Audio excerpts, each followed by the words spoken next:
Have you already learned the basics of Mace PvP and want to learn more? My name is Kame, and in this video, I'll be teaching you intermediate level Mace techniques and how to master them. If you found this video useful, hit the subscribe button and the share button to share with some friends and see more of my content. Now, you may have heard this term before, alien wind charging. This technique allows you to soar through the sky or launch yourself in the air to clear distance.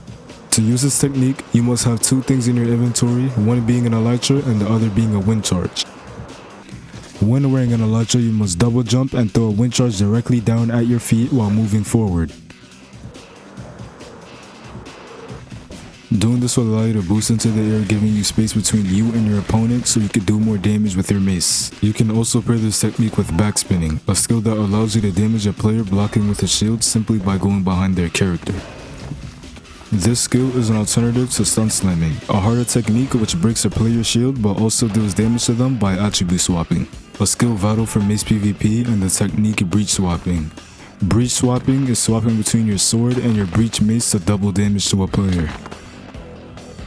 Now, since we're on the topic of attribute swapping, you can also do a similar technique with the spear and the mace, but not an exact technique of attribute swapping to double your damage as well. These are two newer techniques called spear dashing and spear charging. Spear dashing is jumping and lunging with a spear to gain some air before using your mace.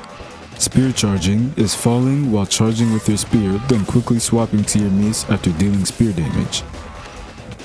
Spear charging differentiates from attribute swapping because the range of the spear allows you to deal damage before swapping to your other weapon. Now that we've covered most of these techniques, let's move on to the final 3 easy techniques.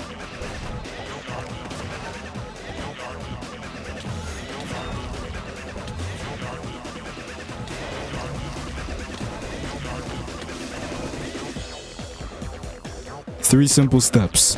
Wind charge up, reel them in with the fishing rod, and swap to your mace to deal damage. Pearl intercepting is the act of throwing a pearl at the feet of a player, causing them to land on your ender pearl mid-air.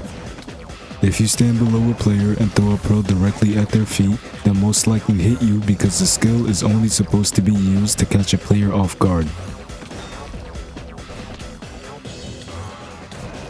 Pearl boosting, the act of throwing a pearl at a player's feet and immediately throwing a wind charge beneath your own.